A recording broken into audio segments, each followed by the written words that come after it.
Hello, everybody, and welcome to a Wednesday evening here on Kobold Press. I'm Little Red Dot, your resident Kobold, and I am joined by a fair share of new faces. Ones that I'm very excited to be sitting down to play with. I want to welcome to the table part of the cast of the Last Refuge podcast. Hi, everybody. Hello. Oh, that's how we start all our shows too. Yeah. Hello. Oop, and we went out. There we go. I'm really excited to have you. Thanks for being here. Yeah, we're looking forward to it. So happy to be here. The Twitch world can in fact see your faces. How does that feel as a bunch of podcasters? It's weird. Unique. Yeah. Let's call it unique. Yeah, sure. Well, don't fret. This is a very special stream because we won't be seeing our faces forever. This will be a nice little voiceover stream, but you know, it's nice to put a voice with a face, I feel like. Because we're going to be using a new VTT called One More Multiverse. I've had the great joy of getting a chance to fiddle around in it at another short campaign, and I fiddled so much I fiddled my way into this campaign with these amazing folk. So we're gonna take a little 4-week run at a short campaign set in both Midgard as well as the Northlands. Don't fret if you don't know what any of that means. It's cool. Don't worry about it. I'm glad you're here. I'll tell you everything it is that you need to know, everything it is that you need to know about them. But before we get started, I just want you to go around and introduce yourself. We'll get to your characters in a second when we pop over to the cool VTT. But let's just start with a little love for each of you. And I'm going to have to go based on my screen. Actually, no, you get to choose. I'm choosing Eugenio first. Yes. And you have to pick the next person. That's what we were going to volunteer anyway. 100%. Boom. See what I did there? I love it. Hi, everybody. I'm Eugenio.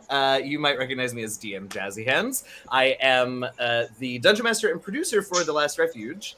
But tonight and for the next 4 Wednesdays, I get to be a player, and I get to play Max. Should we tell them who Hold and off what on your they are? characters. Okay. Because we're going to do that when they get to see them. Oh, yes, of course. Don't jump they the gun. are. Yeah. So yes, I'm playing Max, and that's all you need to know. How's that? Let's go to Alex next. Hi, Alex. Oh, okay. Hello, everyone. My name is Alex. I, on social media, am a Temple Ward, and I play Flick on The Last Refuge, and I am the social media manager for the show as well. And I'm fairly new to the stream Twitch universe, and this is very exciting. Happy to be here. Yeah. Nice. Oh, and I'm I really get to excited choose who goes next, right? You do get to choose the next person that goes. Lydia, you're next. Yeah, I knew that was going to happen. Hi, I'm Lydia. I am a player on The Last Refuge. I play Bizdira, a very feisty monk. And I'm really excited to play something else for a little bit and do all this fun stuff. I'm also very new to the whole streaming thing and not being able to be edited out of foul language and things. So Yeah, it's fun. yeah. You know, you All can right. tell that I have these podcasters trained, though, because both Alex and Lydia are doing very well and leaning in so that And we really get a leaning nice in. So that we clear sound quality. nice. Unlike Dot, whose Yeti mic is not working, so I'm definitely on a headset mic today, Yes. everybody. Yeah. Been there. Yep. Uh-huh. And let's meet the elusive Robert. Yes. Hi, everyone. My name is Robert Huff. I use he, him pronouns, and I am the story consultant for The Last Refuge. We have a couple of NPCs named after me that had a little chaotic personalities, and that's kind of what I'm known for in our little D&D groups. But this is my first time streaming, so I'm terribly nervous. And who knows what's going to happen? Yay! It's gonna be great. Because you know what? You're gonna get this audio. If you would like to hear a cleaned up audio version, my understanding is Last Refuge will deliver today's episode to you via their podcast, so you should go check them out. I'm gonna drop a link here in chat in just a second, or you can type !Last Refuge, and it'll link you over to all of their goodies.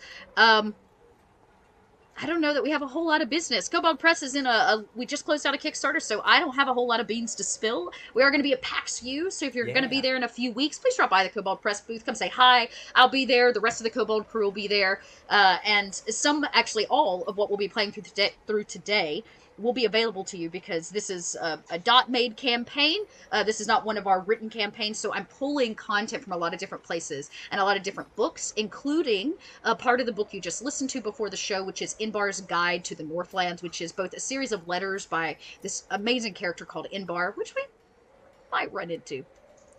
might run into Inbar, who's been traveling around the Northlands and writing back to her family about every strange thing that she's found in this place known as Northlands, and then of course a guide itself to this particular piece of the Midgard world. But you can expect stuff out of the Midgard 5e world book. You can expect stuff out of the... Oh, I feel like that's going to give too much away, but I'm going to tell you anyways.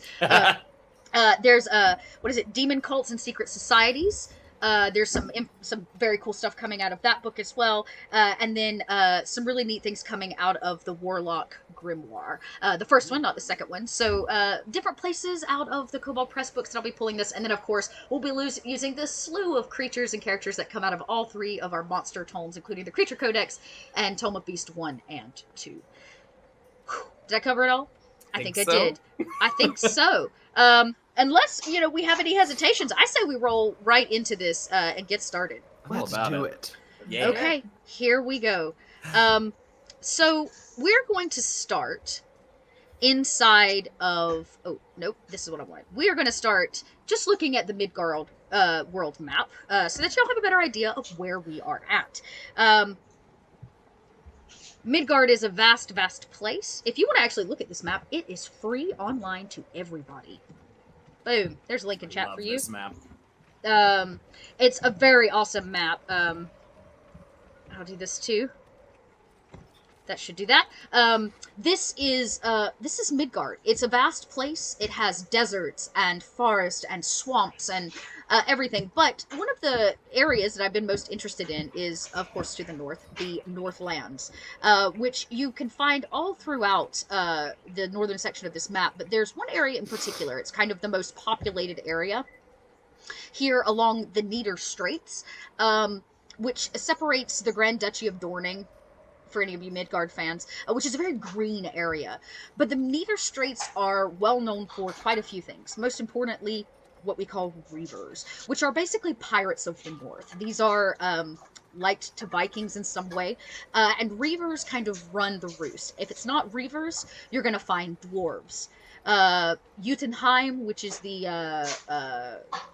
land of the giants here in the Northlands, Trollhelm, which you can only imagine is probably the land of the troll, as well as Bjornreich, which we may actually get to see, the land of the bear folk.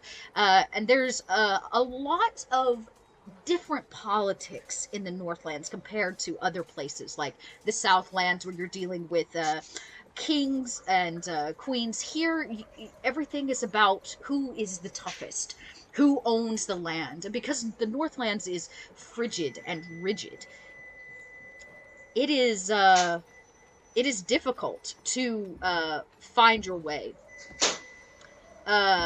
anywhere, really, unless you have a guide or you are a hearty folk.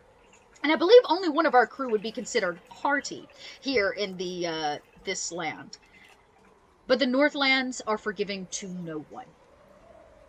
They freeze on a regular basis, and spring and summer are usually one season, shrunk down into just a few weeks.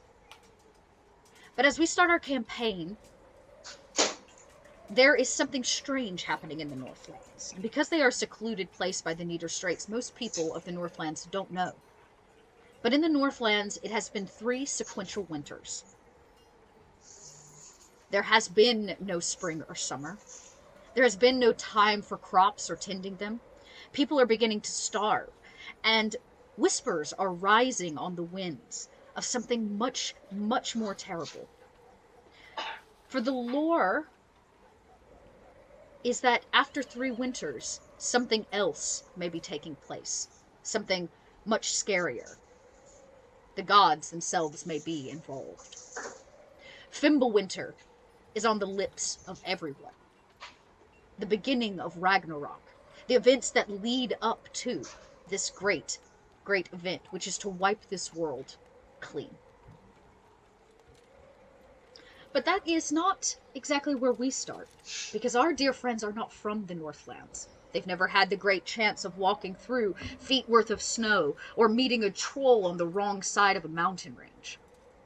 They have been asked here by a friend, a bearfolk in fact, has requested that they help him with a small task, to meet him in the town of Wolfheim, a land of iron and stone. a place where the dwarves roam and reign the entire area. The city itself is rather secluded, and if it's not the blacksmithing or the raising of reindeer, you are simply here because you love the life of being a reaver. Sailing the frigid open oceans and taking what you believe is yours is pretty standard, and the largest reaver hangout in all of the Northlands exists right here in Wolfheim. Now our crew are going to start at the entrance. You've traveled a very long way, probably actually not by boat, but by land. The Reaver Bay here on Wolfhelm is rather secret, and unless you are a Reaver yourself, you're not really allowed to use it. Which means you were probably dropped on a rocky landing somewhere in the frigid cold, and you probably had to travel quite a few miles before you ever made it, on foot nonetheless, to this city. But as we kind of pan in and get to meet our team, they stand at the entrance of the great city of Wolfhelm. You were searched before you came in. I hope nobody had anything particular on them. And a rough and gruff dwarf would probably be there to greet you on the other side before he let you in.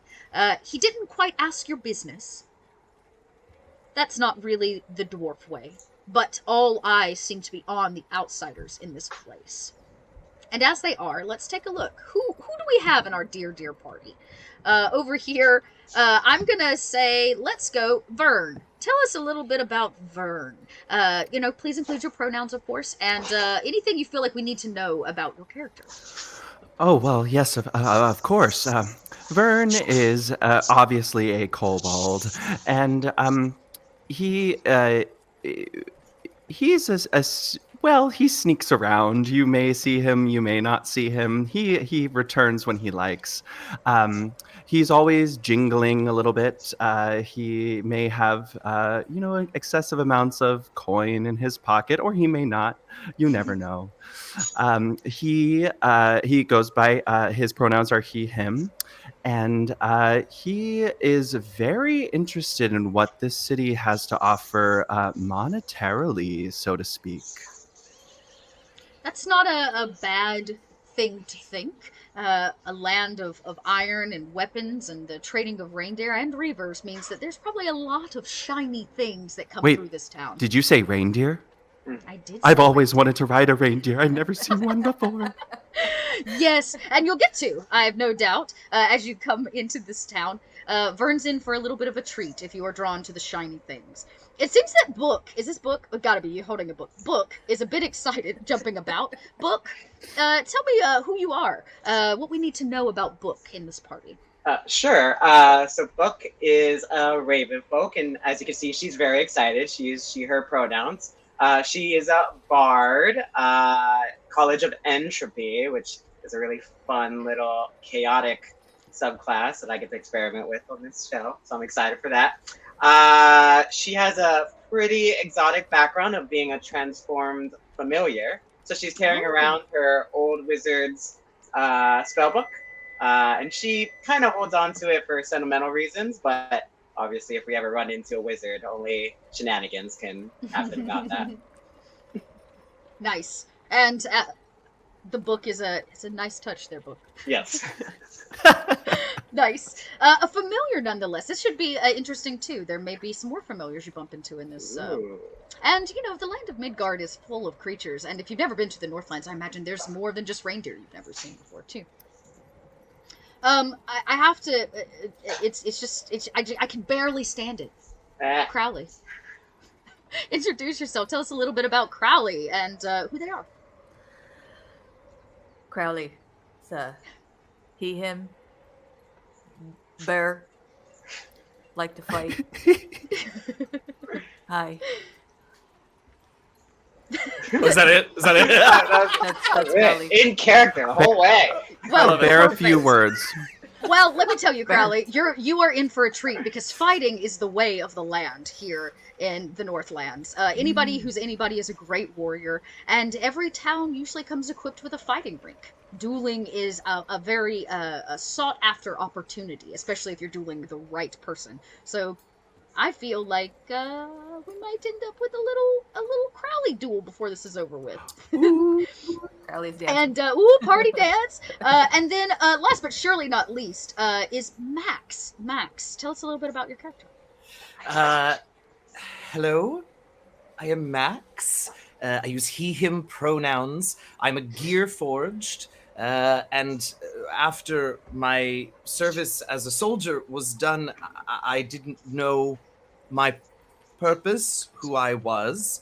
And I've tried many things, but I was drawn to druidry because I'm able to test out many different forms and find the one that connects me to life the closest. One of these days I will find my true form, my true organic form, and live out my days as such, and not as this gear forged. It's almost sad.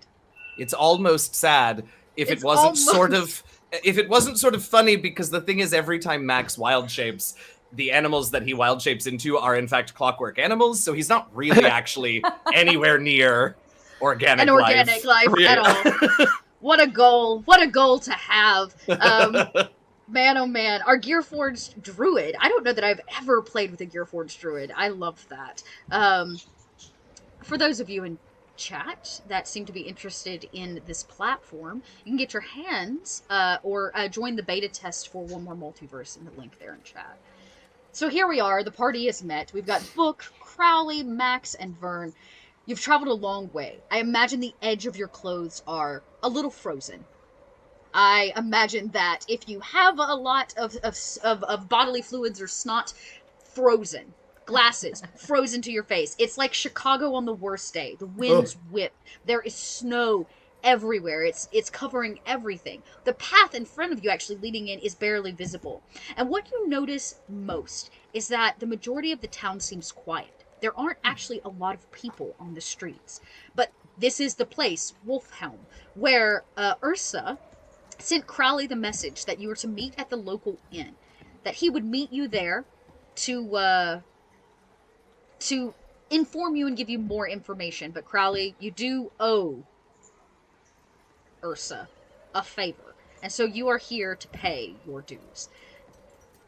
The camera pans out as we see the four of you standing in the frigid cold. If you have fur or hair or feathers, they wisp to the side. Does anyone want to say or do anything? I feel like we've lost one of you, but that's okay. That's not it. What are you talking about? I'm right here.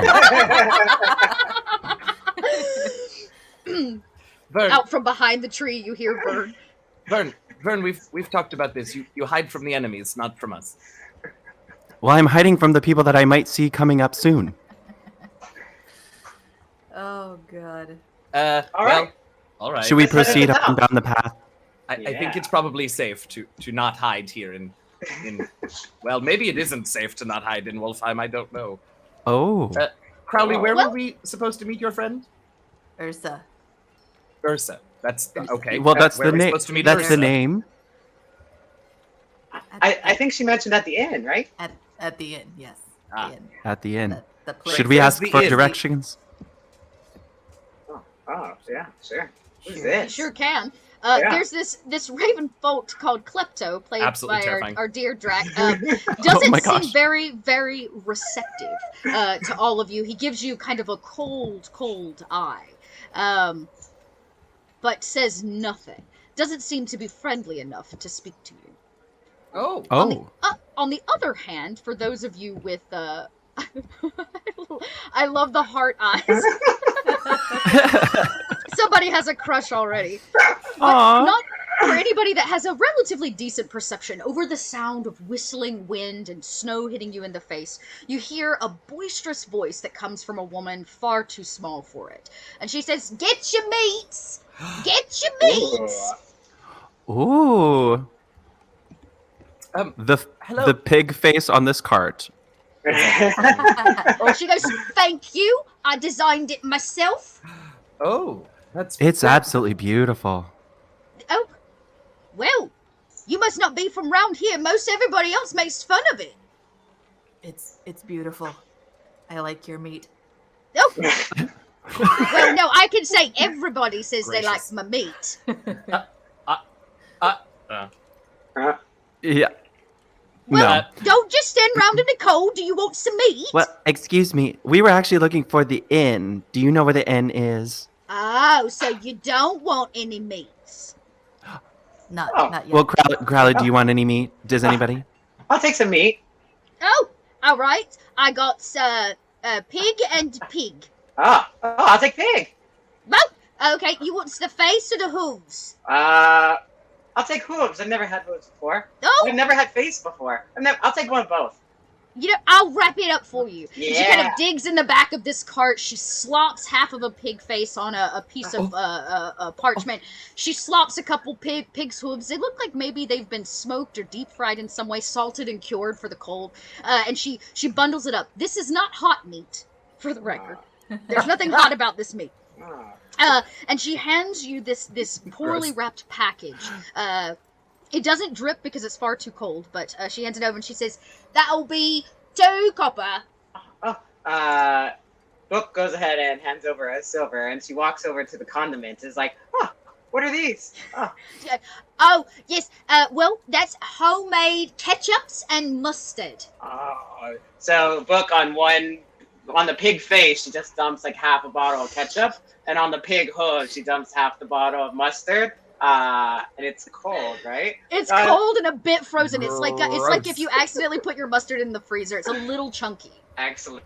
I mean, it's gonna be hard, but she's just gonna take a big bite from one of the hooves.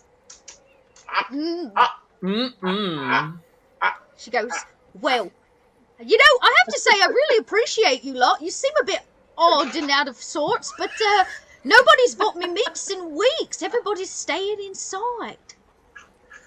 Oh, Book is still chewing. Why is that? Max has been staring and examining this llama since we walked over here. I don't think Max eats meat, but this llama is a new creature, and I must learn how to turn into it. Would you? You're welcome to roll in nature to learn more about llamas. Yes, please. Oh, llamas. Oh, my nature's okay. Meanwhile, All right, notice Vern has joined you over there. Oh, hi, Vern. All right. Ooh, our first roll on the VTT. Yeah, the first roll. All right, here we Give us go. a go there. I got Oh. a 12. I got a Grand 12. Round. A 12 total. A 12 total.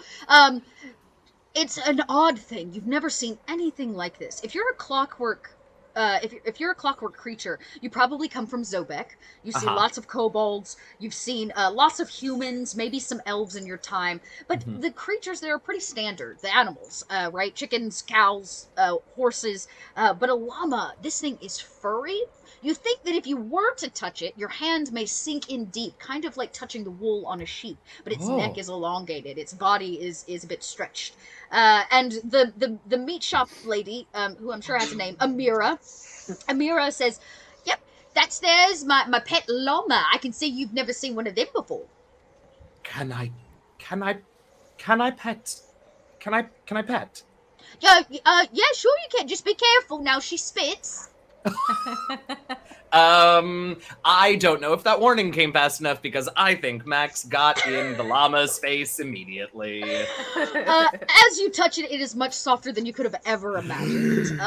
So soft, and it seems that the snow sticks to the exterior. It doesn't like soak in the way sometimes it does with normal fur. It's like a wool of some kind. The llama looks very strange, and since maybe the warning didn't come fast enough, or your little I don't know, I guess they are hands. Your digits reached out and touched the llama so quickly. I'm gonna have you make a dexterity check to see if you get spit on. Absolutely right. Let's see. Alrighty. And that. Let's roll it up. Hey, not 20. Nicely done. Well, you know, as a Gearforge, that maybe strange liquids touching your body are not a good thing. I've had liquid expelled upon me by uncountable numbers of animals. I'm used Oh, to goodness. it. But you see the neck. Yeah, the neck of this llama rears back and it hawks a rather large wad of spit as it spits right past you. You dodge it rather daftly, I'd say. And it lands very warmly in the snow next to your feet and freezes just as promptly. Max is delighted. Not just because he was not spit upon, but because that was an impressive... All right, we're back, everybody. Sorry about that. Minor technical issues, needed a refresh. Yeah, so this llama kind of rears back, spits right next to you, misses you entirely. No problems there. And looks at you with these beady little eyes.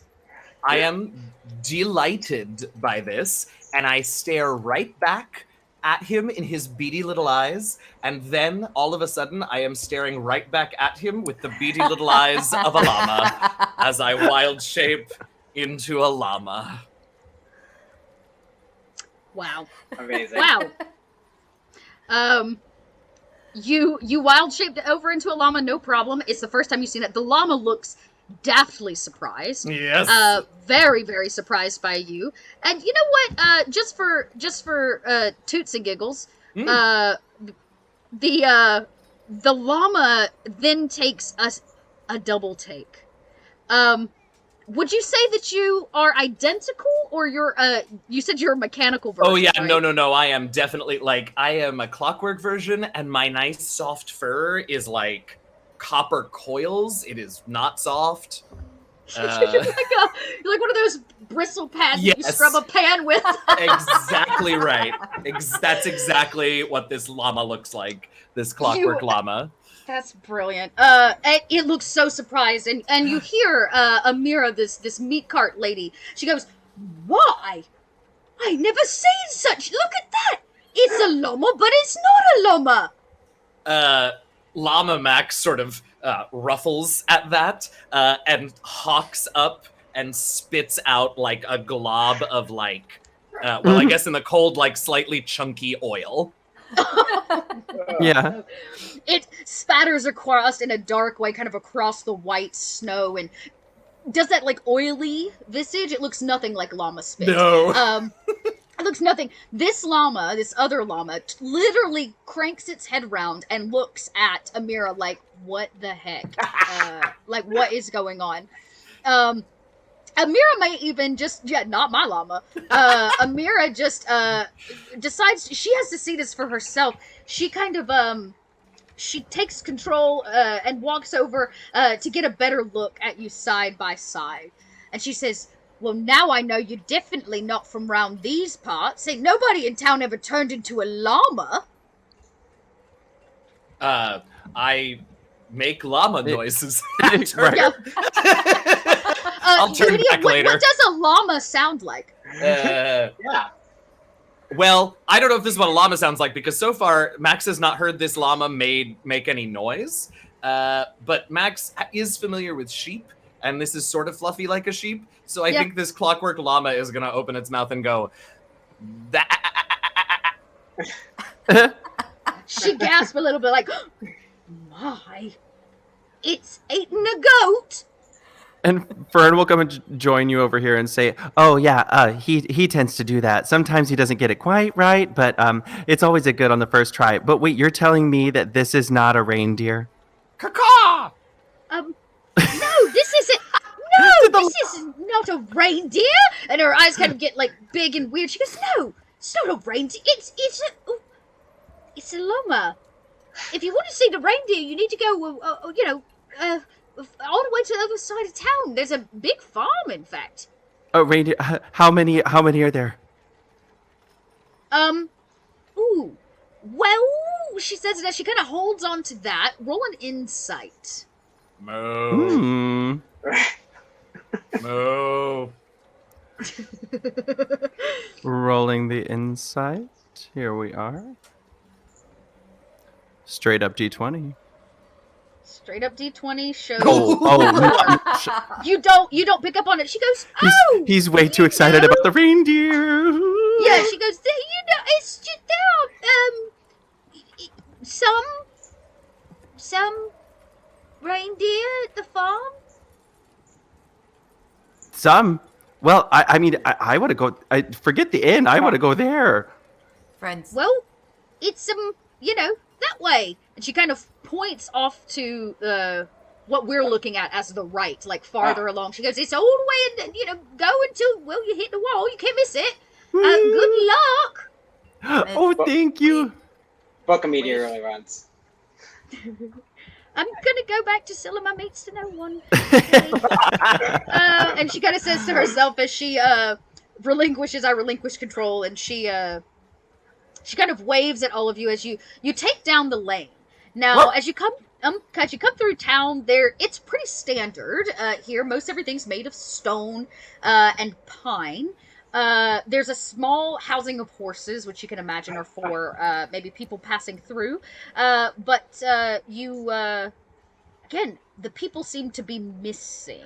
Oh, we didn't ask her about that, did we? Nope. No, but We're I out wonder to why the she's reindeer. the only one out here. Yeah, she did tell you that people seem to be staying in their homes a little bit. Yeah. I mean, Hmm. it's Probably cold. because it's cold. Max will come back to... This is not great for When the introducing horses- himself to a new yeah. world, so I'll come back One, to... one of the War- horses Gearforge. lets out. One of the horses lets out a like as you change back in front of him. Incredible, yes. Book looks at Crowley, who's picked up the hoof that Book hid behind a house, and she like nods to the horses. Maybe they'll eat it. No, Crowley is definitely eating it. Oh, Crowley just like saw it and was like, "Oh, meat, steak meat." strange meat on the ground. Oh, it's a bear. He doesn't care. I also found this rope. Did What is? Book. What? Book. What's We over here? have talked about this, I think. You can't just take things from people. That's What's this? Vern's job. All right. Why don't we go? We should go... Crowley. Friends, Crowley. in. The inn. We should find The the inn. Book looks down. Well, where this was that? way. We asked her. Where was it? I don't think she told us No, she guided us towards the reindeer, but not the inn. because someone wanted to see the reindeer. Well, I'm sorry. It's my life's dream. It in does seem birds. that there is. You're passing by what's labeled a magic shop. Oh. This little place right Oh. here seems to be a magic shop of some kind. Oh, friends! Yes. I have found the inn. You have? I have. where- Come where- along. You have Come found along. the inn. I'm coming. One of the Ooh. largest buildings in Ooh, town. what's down here? Yeah. Out front, there seems to be a large arena of some kind, and a stoic gentleman in a helmet who doesn't seem to move or notice your passing. Ooh.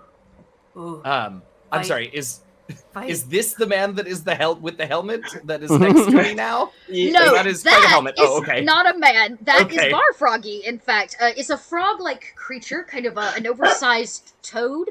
He carries a keg on his head, and he seems rather distraught. Oh. Oh my. Well, Is he? I think he's... I don't know if he's an animal or person, but I'm concerned that he looks distraught. He does Excuse look a me, bit distraught. frog person, Frog? are you all right? Do you understand me? No. Oh my goodness, you speak. He does, in fact, speak. When I turn into a frog, I can't speak. Not just a frog.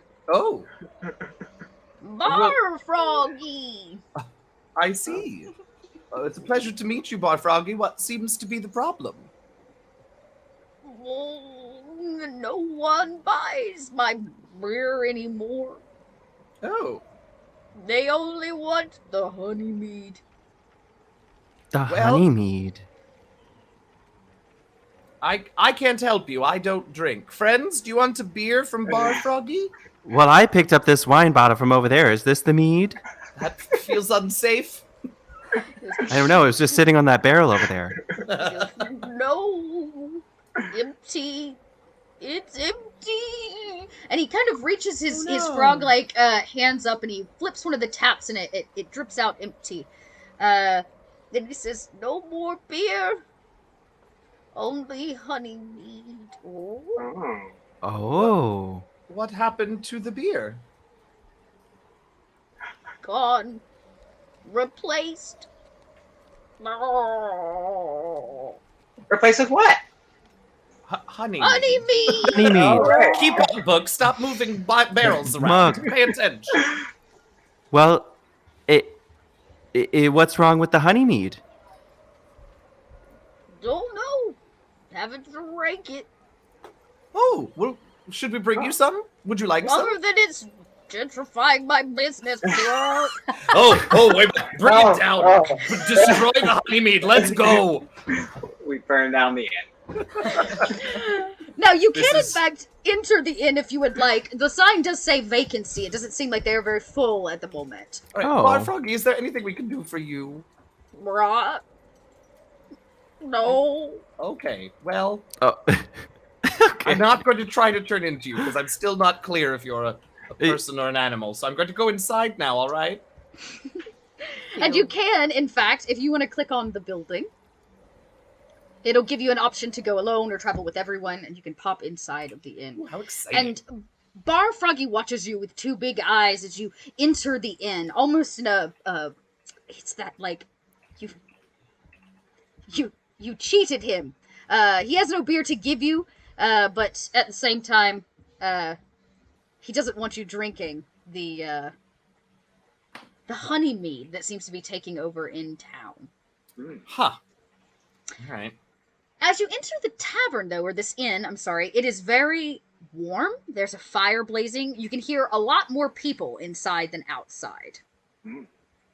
And there's a kind of hefty man. He is not a dwarf. He does seem to be a human, rotund around the center. Stands behind the main desk of the inn. His name is Arturo Castillo. And he kind of comes in and he says, Welcome to the Wolfheim Inn. Please tell me you'd like a room. Please. Well, I guess we'll please get to tell me that. you'd like a room. Yeah. We were told to get some honey mead. Oh, yes, we have a plethora of honey mead new to town, in fact. We are supplying it to pretty much everyone and through all of the businesses. You can help yourself to the dining hall. I believe there's some gambling going on in the gathering room, and he kind of gestures the opposite way. Where Book is leaves the- conversation. Where is the honeymead coming from, Arturo? In fact, the Reaver Tavern in town has been brewing it up by large batches. Oh. It does take very special honey, I am come to understand. Oh. Only other question. Is there a bearfolk named Crowley? Yeah, What's- Ursa. Thank you. Ursa.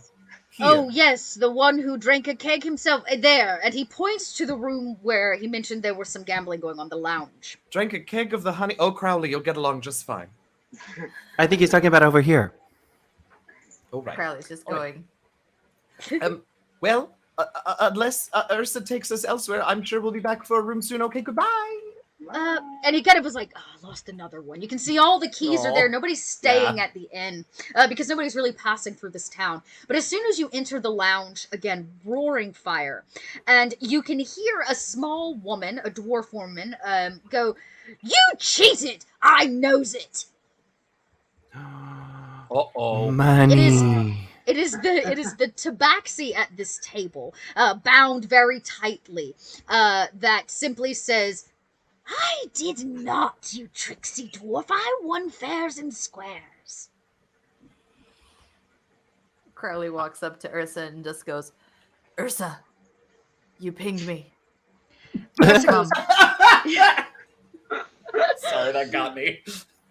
Ursa's been watching the two of them fight, finishes down whatever was in a brown jug, unlabeled, of course, and slams it on the table and lets out a large belch.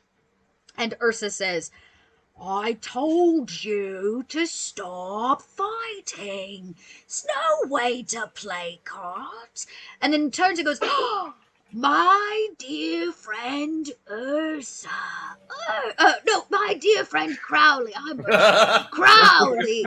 And raises his arms, and when he does, you can see in one of his hands is a large bag of gold. He has been running this table.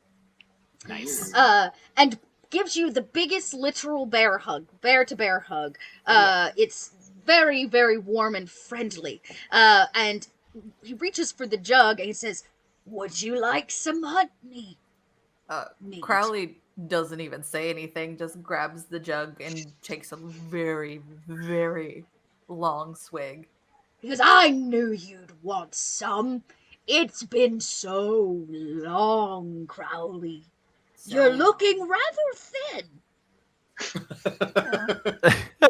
I've been traveling. Hopefully to nowhere but bear folk country. Sometimes. He goes, well, since I came out on top, and he gestures to the red bag in his hand. He says, I guess we'll call it a night. You can see the other two are like, but wait, because they haven't won their money back. And he says, follow me. Maybe it's time for us to get a private room. Maybe. I'll play a hand with you. Vern, And Book sits up. I think Vern is not above trying to maybe slip some coins into his hand as what was his name? Ursa walks away. So there's a bit of a distraction here. It was a very big bear hug. The two of these other people are fighting. Go ahead and make a sleight of hand check. Oh man. I can't wait. I can't wait. Only ends awesomely. This can only end well. That's right. Let's see. Can he? All right, here we go. Ooh, ooh. Oh, A 17. The real question is, do they see it? Do they see it? ooh. That is the question. Oops, that's not what I wanted to do. Let's find out. I'm gonna roll a quick d20 here because. Did it roll? Did not. Oop, that's not. I don't want to do something. I want to roll this dice. Oh. Okay. Don't worry. There are two of them technically. Oh right, maybe you're still Right. the other one's money. You still get. Yeah, you can possibly get to the other one. So this not the tabaxi. This catfolk here believed that you they were cheating. So maybe they won't care if you steal it. There you Let's go. see if they see. Ah, Okay. That's more like it. Okay, so they don't see it at all, which is fine. They are arguing with this dwarf. mhm. But the dwarf Cordelia does see you out of the corner of your eyes. Pick up this whole pound of gold. Oh my god. And abscond with it. So good. Cordelia doesn't say anything, even though it technically is her money. She is going to sit on that. Do you just disappear? Do you run away when you steal the gold? I think I'm gonna try and hide. Oh, okay. You can roll a stealth check now. I'm so nervous. Here we go. I don't know if I want it to go well or Oh. An 11. Very good. I imagine you hide and manage to get behind the couch, but maybe you drop some coins along the way. Yeah, it's very noisy.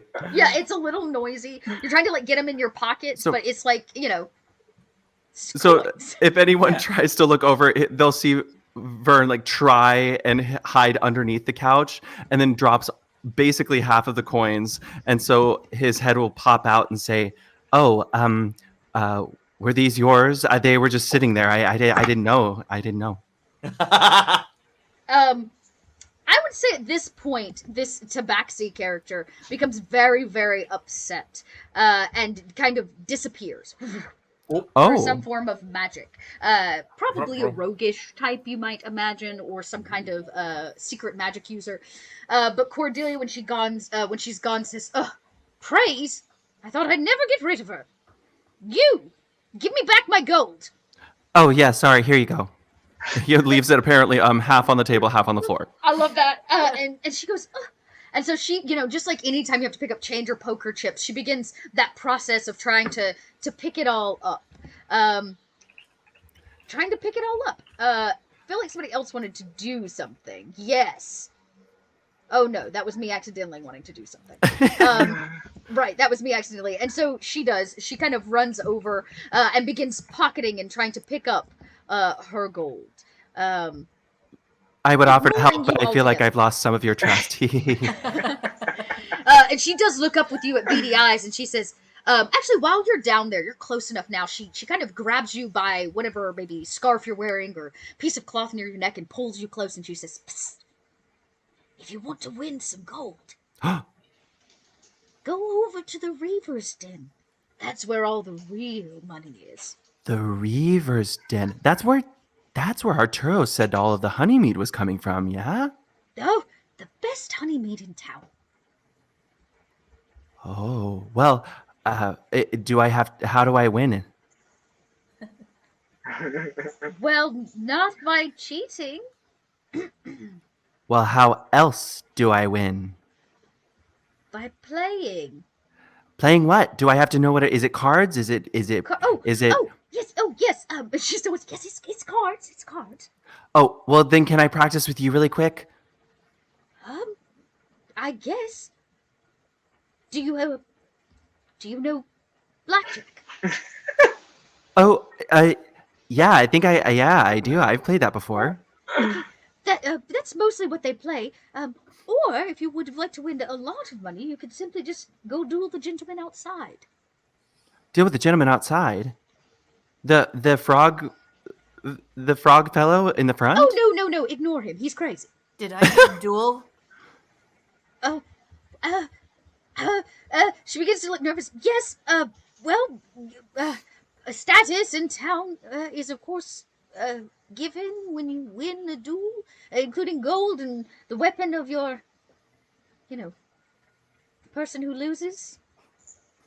Ooh. Gold doesn't Crowley, that bother sounds like your scene. I want to duel, but first, Ursa. Come Oh, with yes. one. Sorry. Yes. Sorry. It was very nice to meet you. Sorry about your gold. We got to go. Bye. And she continues to hear it as she's like tucking it in different pockets, hidden places underneath her. You can rightfully assume that she's probably a Reaver. By all sense of the term. At this point, Ursa has communicated with the gentleman at the front, and he has received a key to a room in the back. And he goes, "Well, let us not stand on ceremony. Come, we have much to discuss." He kind of walks you back. I don't know which room. This one. Sure. Dun, dun, dun, dun, dun, dun, dun, dun, dun. Oh, welcome to my temporary humble abode. It's cozy. It's just a stream. We're back. Refresh. Ursa says, and kind of gets close to all of you. Who brought the pizza? Oh my god! Somebody brought a pizza to this party.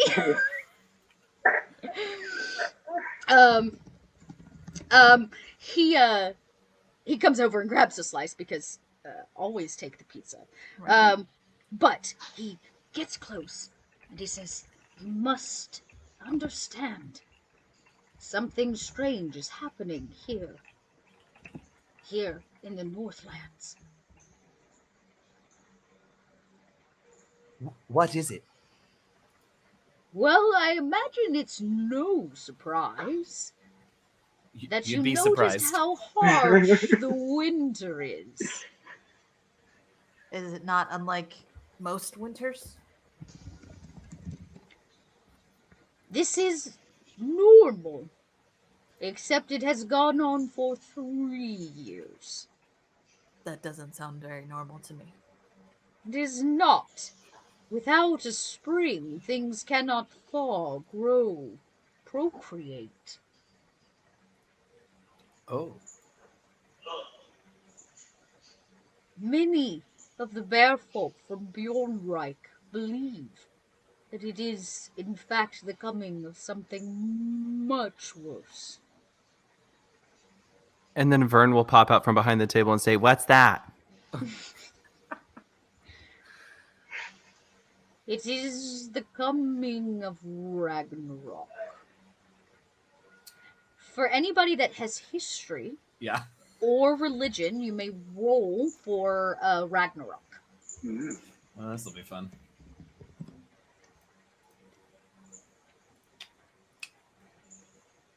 Ooh, a 19. Hey, that's pretty good. 15. Okay. I have neither. Vern definitely doesn't know what that is. Yeah. Okay. That was pretty good. Definitely at the 19. Mhm. But and the 15, I'd say. Mhm. Okay, so Max and Crowley. Um, there are all kinds of gods that are worshipped across Midgard. All kinds of them. But in the Northlands, there are maybe a specific group of gods that seem to be worshipped more than others. It is said that Ragnarok is, in essence, the end of times. It is the end. It is apocalyptic in nature to some degree. It it is brought on by a series of events known as Fimbulwinter. Fimbulwinter is it is the beckoning, and it begins with 3 consecutive winters. Ooh. Hmm. So we missed it then. It happened. Or is it coming now? Didn't you say it had been 3 years? At a 19, only our dear Max would know, and maybe it's because of your studies or somebody has talked about it before. There are more than just the winters that bring about Ragnarok. It is one of a few different things that have to happen. Ah. The 3 winters is the beginning, but not the end of it. But at a at a 19, you would know that it is not time. And that is Oh. what Ursa kind of says to you. Mhm. Ursa says, it is not supposed to be time for Fimbulwinter. Ah. Well, what could have started it? Who could have started it? This we do not know. And it is why I am seeking help. Ah.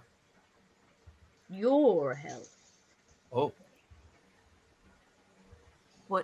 What can we do? I'm seeking a seer in hopes that she can answer a single question. What is your question? Is this, in fact, to Fimbulwinter? If it is, we have so much work. For following 3 winters comes war. Hmm. Hmm. Well, And where can we find the seer? North, we must to the great dwarf halls. There we will partake in a ritual, a rite of passage. The seer chooses one for what? to ask a single question. Oh, well, that's easy. We'll pick you. She chooses Oh. those worthy. Oh. Well, what do you need us for then? What if she didn't Because say? if we have many, we have a chance for at least one of us to be chosen. Oh, so there will be others. Many dwarves never miss a gather. It is said at least once in their lifetime they are to be chosen for such question. Hmm. Well, when do we leave? We just got here. Wait. Don't ask that yet. Oh, sorry. Excuse me, Sir Mr. Ursa. What are you going to give us if we do it? All right. Oh. Well, I'm from Bjornreich. The bears have many things of great value, including the best honey in all of Midgard. Honey. So, Oh, you got anything shiny, or is it just the honey? We do have gold, but I imagine there would be many that would treat you to such for stopping Ragnarok. not so much a payment question, but how do the people there feel about diverse animal husbandry? Great question. Is it? No one's literally no one has ever responded by saying it was a great question, and I ask this all the time. Let me my tell you. gosh. Ursa responds and says, "Great question. Oh, we're gonna be good friends, Ursa. I like this. The bear folk are open to all forms of love. Oh. The dwarves. I'm just gonna let you sit on that for just a second.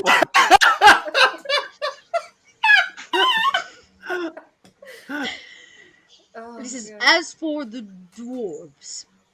Most of them find that no matter their gender, they look the same.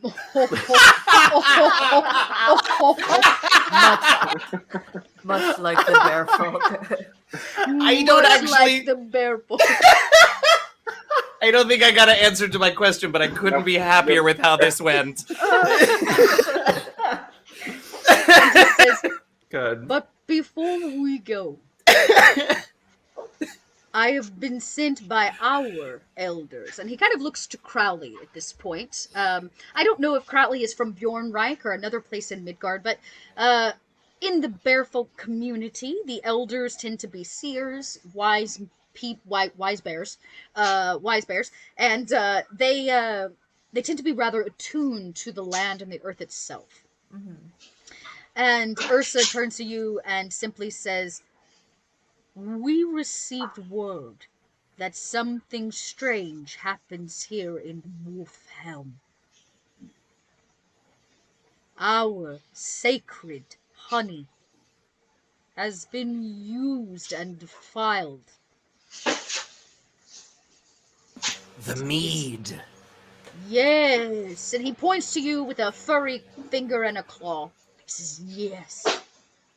Something is not right in Wolfheim." Find Well? the makers. Oh, well, that dwarf lady out there told me where I could find some. No? Yeah, the one you were playing poker with. Oh, right. He holds up the bag of gold. At it. Yeah, she said the Reefers Lounge, the Reefers Tavern, the Reefers something where they go. The Reavers. Reavers. The Reavers. Reefers. So, we can go, but shall receive much struggle to communicate with the Reavers. Oh, well, should we just sneak in? You know, We the can rest of the rest of try. us are bad at that. What's your point? Sounds like a distraction. Oh, that I'm very good at. I'll ask them about their animal husbandry. Crowley says, "Can we not just break down the door?"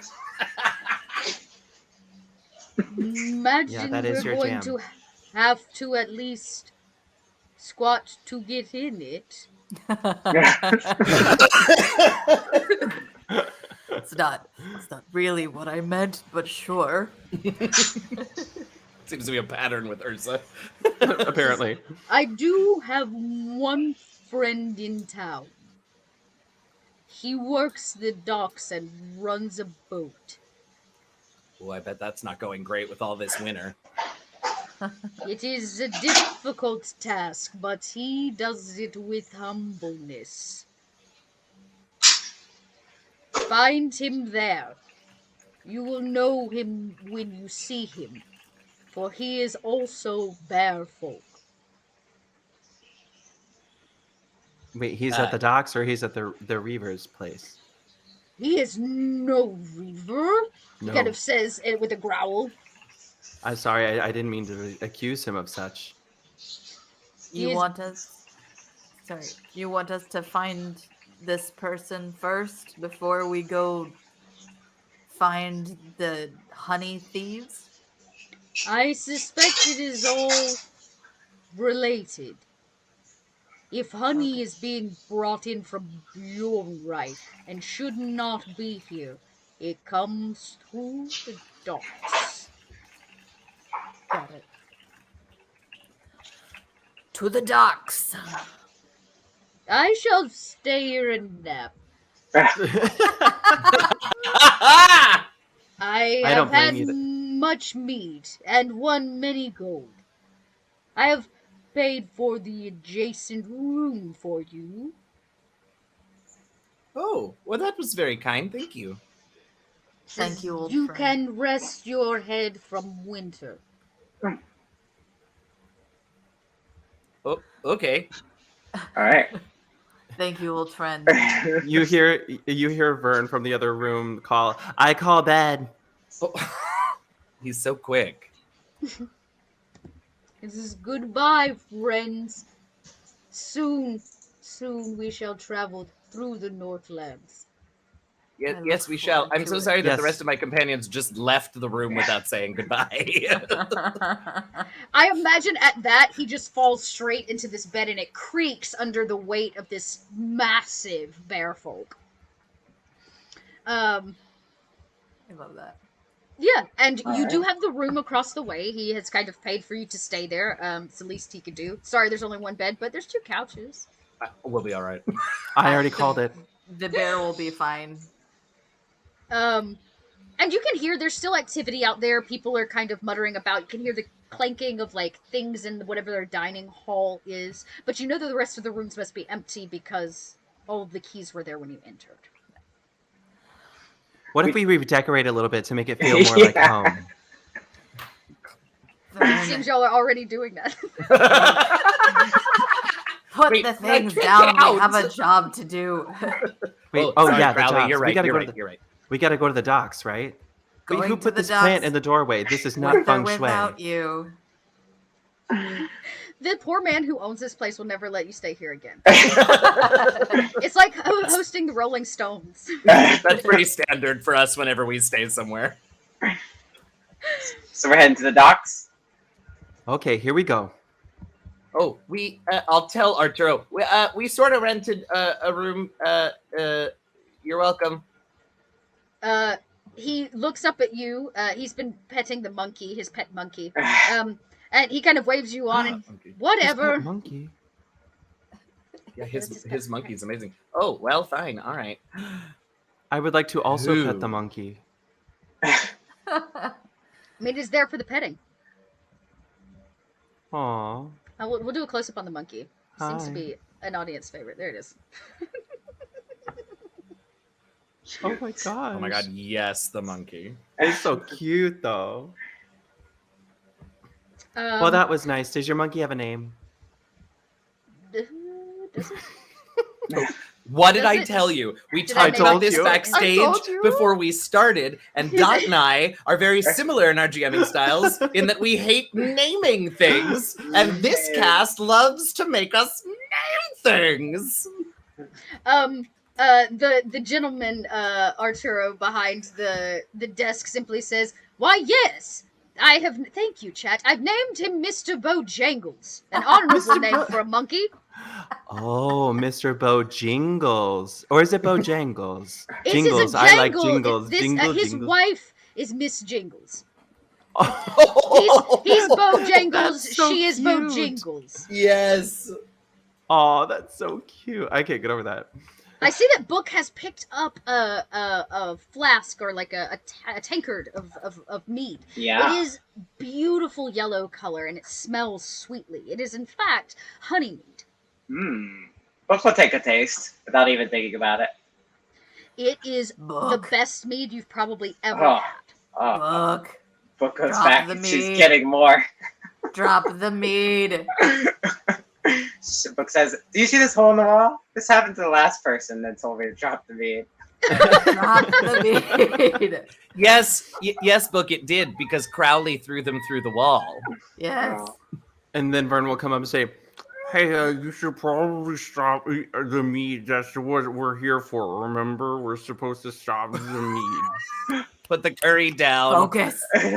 What? Focus. Curry? I don't know what you're talking about. There's bacon. There is plates of food everywhere, though of course this inn is kind of empty, so there doesn't seem to be anybody eating it. But Jeez. the catfolk that is standing here, he is jet black with these bright blue eyes. Love. Watches you as you consume the food and help yourself to mead and whatnot. Hi, did you want some bacon? He goes, I'd rather not. In fact, I served that plate. Oh, Oh. did it belong to someone? It belongs to you now. No one to eat the food makes my wife cranky. Oh, Oh. Is your wife the cook here? She is the best cook in all of Windhelm. Well, that curry was absolutely delicious.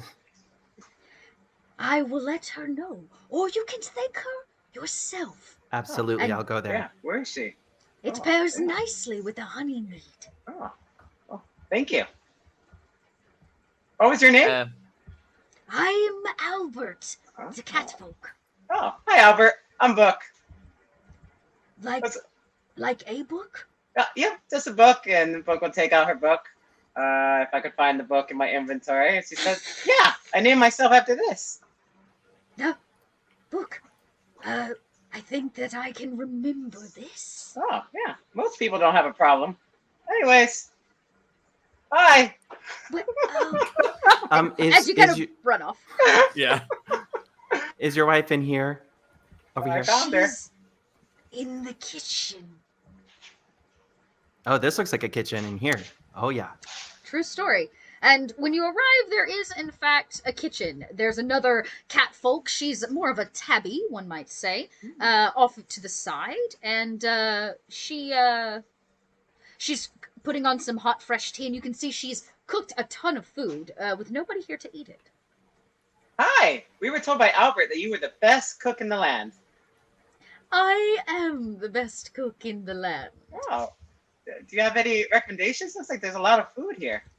Always a lot of food when you Oh. have no mouths to eat it. Oh, that's weird. Where is everyone? Is it like work hours? Not What? exactly. The town has been devoid of travel for almost a year. Oh, a long time. Has the food just been sitting here for a year? No, right? No, Oh, I okay. cook it and then I make it out. What is his name? Alfred eat it. Wow. Could you imagine Vern just starts vomiting profusely? All right. Well, It has go ahead. been a difficult time. Yeah, I imagine. After the first couple of days, didn't you want to like not cook? Cooking is my calling. Oh, okay. Well, I'll just have a Would slice of you cake not then. want to adventure? I'm going to give you a gift. Oh. We are going to try to make things better. And I'm going to start by getting my friends out of your kitchen. Well, you're here. There is a lot of food. Anybody that would consider themselves either a connoisseur of fine dining, or has a high, we'd say, like passive perception, can either give me the passive perception, or you can let me know if you feel like you're a connoisseur of food. I mean, I have a 17, but also I don't eat, so. You're just perceptive. Most of this food is like the things that have been cooked or fried have some kind of glaze on them. It smells of honey. There's a pot of kind of like used up honey on the end of the counter as well. You can see there's like there's a jar of honey for tea. There's like some kind of honey butter. Everything seems to have honey involved in it. And Crowley, as a bear folk, everything that the bear folk is basically made with honey. Mm. And so you would know, if you were to taste anything or smell it, that this is in fact honey from Bjornreich. Wow. Where do you get Where- this honey from? Is it from the docks? Yes, I have been gifted it. It was a very kind gift in large quantity from our local blacksmiths. Oh, The That's weird. blacksmiths gave Yeah. you honey? that's weird. Yes, Maybe they slather it on their weapons. they are the oldest family in town. The brothers, they have taken over. Oh, what are their names? Oh, off the top of my head, I do I don't not have to know. go find them on the VTT I would have to to go find their find name. them on this map. She says, you can in fact find their shop. Oh. Actually, I can do this quickly. I lie. I can tell you their names, I'm or at least tell you their. You're all hang on. monsters. I can do this. Oh, she says yes. They're the Coingrog brothers. Coin Rob. Coin grub. The Coingrog brothers. Seems they have come into quite a share of gold and rare items recently Mm. to help out the town in our desperate need without food. They have provided excess honey, gold, and other wares. Do you know where they got this gold and the honey No, from? their business is not my business. I Fair am enough. simply the cook. All right. Well, this is the best slice of cake I've ever had. Thank you. Yeah, It is Yeah. made with honey. yeah. The first 4 layers of it, it was. I expected it, but the 5th layer of honey, oh, that was a shocker. Oh. Yes. I candied it myself.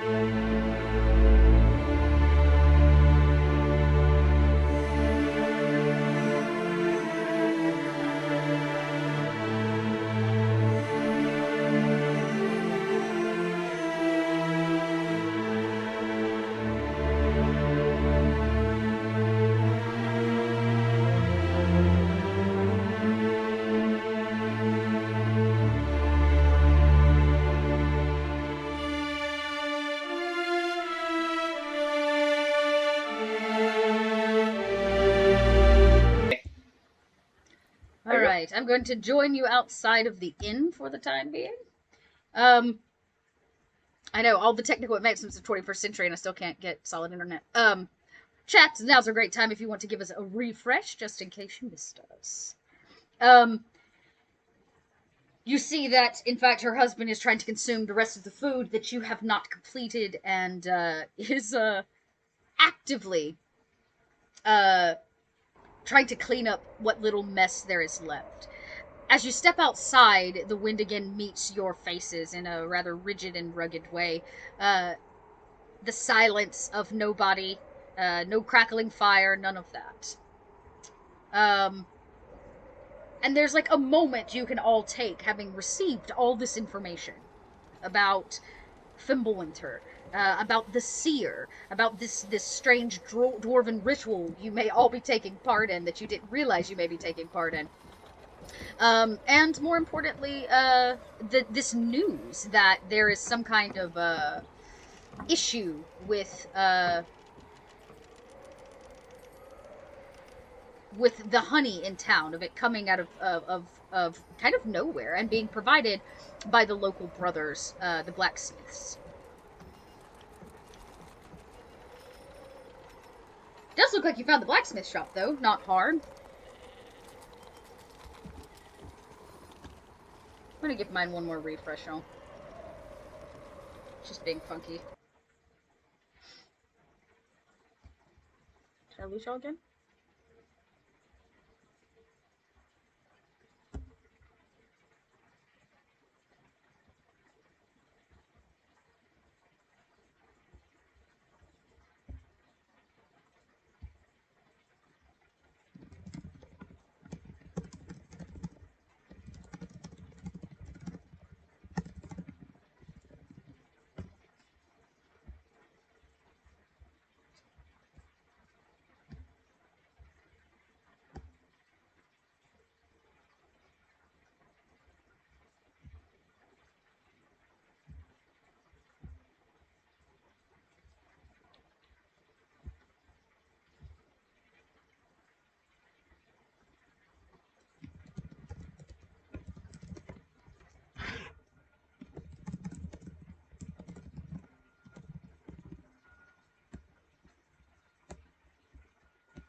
I can't for the life of me There we keep go.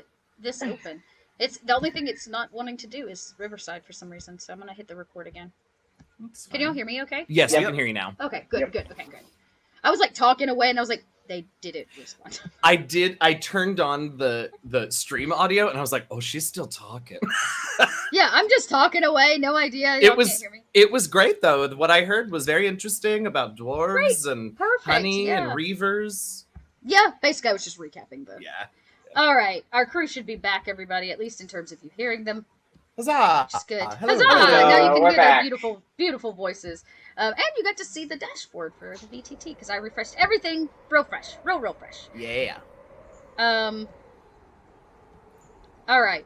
So.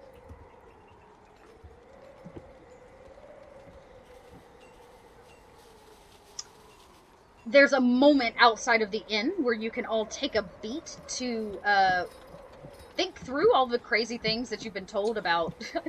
I can always tell where y'all have been because you've dropped stuff. Uh-huh. It's like a breadcrumb. It's like breadcrumbs. Wild. Yeah, about the dwarves, this ritual you may have to go through, Fimbulwinter, all of these strange things. And it's not hard to actually find the blacksmith shop because, of course, you can hear it. The sound of the tink tink. Just actually hop, skip, and a jump, you might say, in VTT world from this place, from the inn. It's a quaint place, but here it is nonetheless. And nearby, the fighting pits seems apropos. So, before we go anywhere, I just... Okay, so we're helping Ursa find Yes. out if this is actually the end of Fimbulwinter. The single question for this year, yes.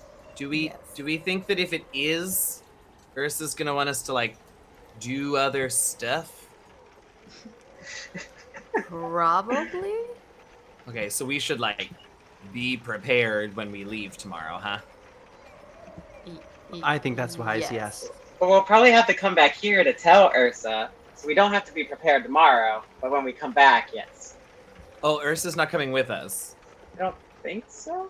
Ursa's coming with us to see the seer. He's coming with us. Okay, great. But we need to find out about the honey. Oh, yeah. Well, should we do that first, or do you all want to, like, explore the town, or should we maybe I have find a- out about this honey first? Well, I have a feeling that these folks might know something about the honey. I think so. Plus, you know, if they don't, we can always just stock up on supplies. Follow the trail. That's I have true, a I guess. few. I have a few replacement parts I need. So let's go inside. Who Great. doesn't? You know what I mean? Who doesn't? Oh. And into the two coin grogs you go. Like I said, a rather quaint blacksmith shop by all standard, but when you get inside, you realize it is really packed to the brim. Oh, Wow. wow. This is no small business. It seems to have a lot of weapons and armor, and behind the counter stands what you imagine a dwarf would look like. Red flowing locks that's braided into a beard.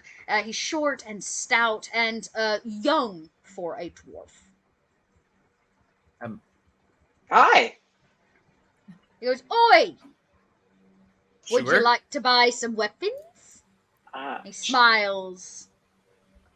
Sure, but we were also looking for the source of the honey in town. We were told you might know something about that. Right to it, huh? Right to what? Well, Don't worry about it. What? What? You can roll. Anybody that's an astute character might want to roll an insight because he looks rather nervous. Yeah, I'll roll that first and see if I notice before I. Ooh, another nat No. 20! Another nat Yeah. Oh, exciting! Immediately, when you mentioned the honey, the glint in his eye is of trouble. Is of no good. He goes, So "Hey, I, don't go near that door. Huh? That's What door? you shouldn't be back. It's dangerous." He Dangerous? looks over to Vern, who was sneaking about. Max is gonna put I'm gonna put my right arm on the counter and like point to like a couple of worn out like sprockets and gears and just be like, do you think that you could make replacements for me? And try to like get his Oh. attention fully on me. Oh, okay. It does it, for sure. He says, oh, sure, whatever you need. Coin Grog says. Yes, gears, yep, I probably somewhere back here, and he kind of starts digging around, around to kind of find these things. One moment. I must, check the back for stock. That's a I'll weird thing be to say, back. but sure. Crowley's It's just gonna just, follow like, him. On top of him. Yeah, he goes into this back, Yeah. goes into this May back room. I want to sneak. I want to sneak for sure. Oh wait! Before you go, Vern, I saw that didn't work so well in the bar, but maybe I could help you. There was a passage in my owner's book about stealthiness, and let's see. They had invisibility. That's boring. They had pass without trace. That doesn't make sense. They have this one. It says Glamour of Mundanity. I wonder what that does. Do you want to see what happens? no. Sure, if it helps me be sneaky. Excellent. All right. So I need a pinch of iron. Oh, this place looks perfect. Let me just rummage through his stuff. All right. Find some iron. All right. Grabs a Great. dagger. This will work. And Book sprinkles it over Vern's head. And as the like pinch of powdered iron kind of like soaks into your skin for 10 minutes, any perception check to notice you or any ability checks made to recall any details about you are made with disadvantage. And you have advantage Ooh. on stealth checks. Thank you. Oh, I feel Yeah. extra sneaky. Yeah. I don't know why the powder does that, but it's magic. All right, let's go. But it's magic. Okay. You go first. All right. As you come in, you are greeted by a different man. He is, oh, are y'all in? Yeah, There you I guess are. I'll come There with you you. As you enter, this seems like a back storage room, and you're met by a second dwarf. He did say they were brothers. This one seems a bit older. He's a little wrinkled around the edges. And he says, "Hey, no one's supposed to be in here." Oh, I think we all thought this was a bathroom at the same time. What? We're very You can't close. be here. Yeah, we like to hold. Well, we talk sometimes as He bathroom. goes, "Asaph, you're not supposed to let them back here." And he Yeah, immediately Asaph. follows Crowley. He goes, "Hey, you, what's this? Just stop! You can't just stop looking around. Don't do that. Put it down." Where's the honey? Crowley, if you make a perception or you just look around, the bear knows. Oh, yeah. It's everywhere. It's sitting about. It's in a lot of these unopened crates. You can smell it. And there is an excess amount of gold as well, kind of unkept and stored. To be such a quaint blacksmith shop, and to be dressed the way they're dressed, these don't seem like very wealthy men. They shouldn't be like this. Where did you get the honey? What honey? The honey I'm holding. No, nowhere. Oh, where's that? Where'd you get the just- honey? North of here. Oh, Back to- let's go north, everyone. For anybody that has a decent insight, he's super duper light. Yeah. And his brother comes over to try to take over the situation. We bought it. We bought it. You bought it. Well, you seem to have a lot of gold left over. Was it Yeah, a trade? We traded for weapons. It was honestly earned. I swears it. I don't believe you. I love that y'all are just taking their weapons. He goes, well, listen. What was your name? Crowley. Crowley. Right. I don't know what you think we do, but we're just blacksmiths. Uh-huh. Meanwhile, Vern is going to try and swipe some of this gold. You know what I Oh my mean? god, Vern. Okay, you can totally roll another sleight of hand check. I'm gonna actually give you advantage on this because they're not looking at you. They've been caught in a bit of a mess here. So you want me to just roll twice on this? Yes, you can roll twice. Actually, yes, roll twice. That's right. I think you can do max roll, and that'll do advantage for you. Yes. Oh, I Oh. see. Yes. Okay, great. And then just hit D20 twice, so there are 2 in the pool. Oh, well, that was one. Oh, it was a crit. So if there's Oh, a advantage, so it's a crit. 26. Oh, well, there you go. That's gonna be the one then. Yeah, you absolutely start swiping gems and gold. Lordy. A lot of them unfinished, but you are able to scoop it up without them noticing at all. Here's the thing: there's so much of it, it's gonna be hard for them to notice anything. Right. Hmm. Listen, Asif, and I'm sorry, I didn't catch your name, but I see that there is one on your little token, so I don't feel bad asking. I'm D. What does he call himself? What is it? Didalgo. I'm Didalgo. Coin Grog. This is my brother, and you are trespassing Right. in our private stores. Yeah, totally. No, and we're absolutely just about to go. We just need to know where the honey came from. We bought it. We traded it. Traded it. Yes, traded it. And the brother's kind of like, yeah, that's the right answer. That doesn't seem true, but okay, from whom? We heard it was from the people at the docks. Yes, docs. That's where we got it. Is he still lying, or should I roll a new insight? He is still lying. It's like it's like a half truth. Uh-huh. It's like, yes, he got it from docks, but where's it these docks? Right. Crowley wants to Uh-oh. just reach out one paw and just pick up one of the dwarves. Yeah. Oh my gosh. Just roll a strength check for me, Crowley, or an athletics check. Uh-huh. They're hearty people. Yeah, Athletics. compact, dense, as it were.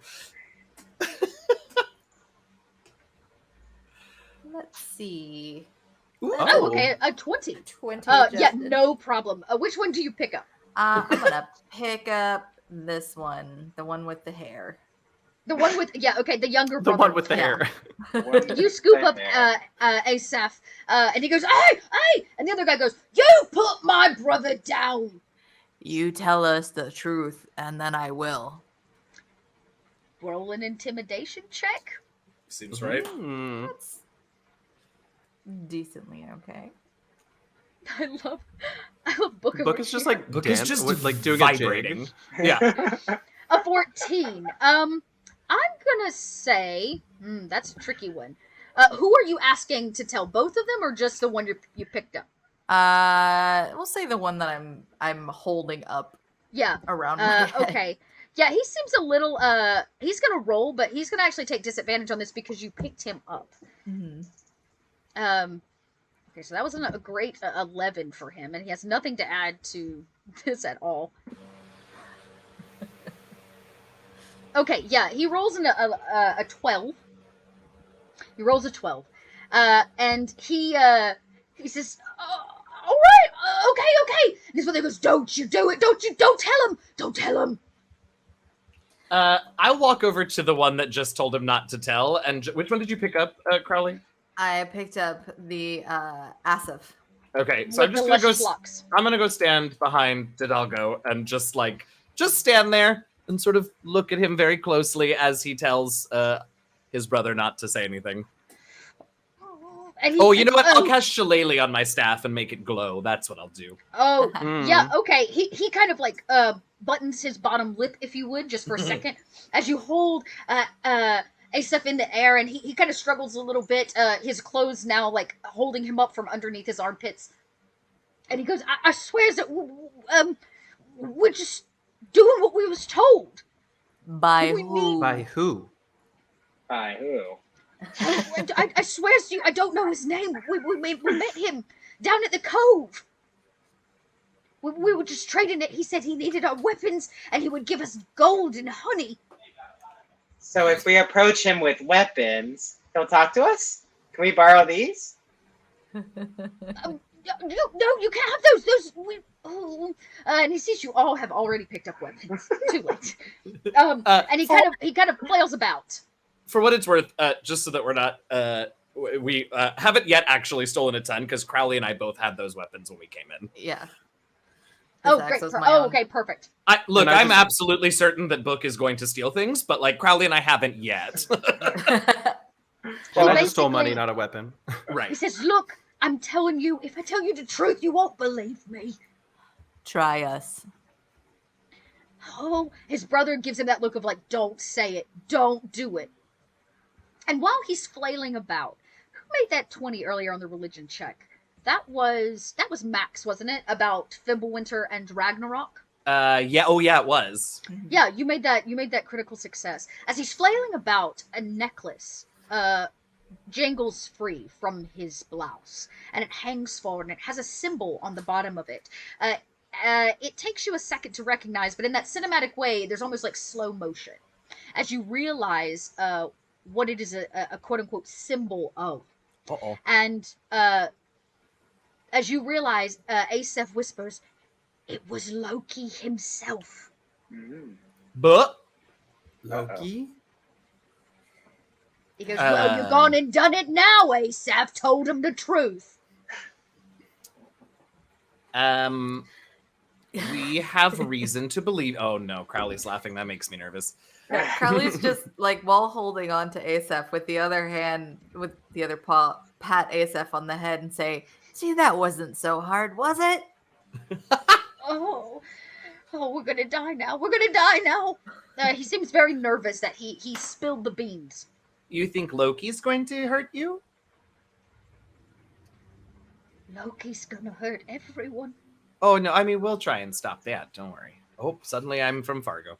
And Don't his you know? older brother says, "No one can stop Loki. It's too late. He's already got his weapons for war."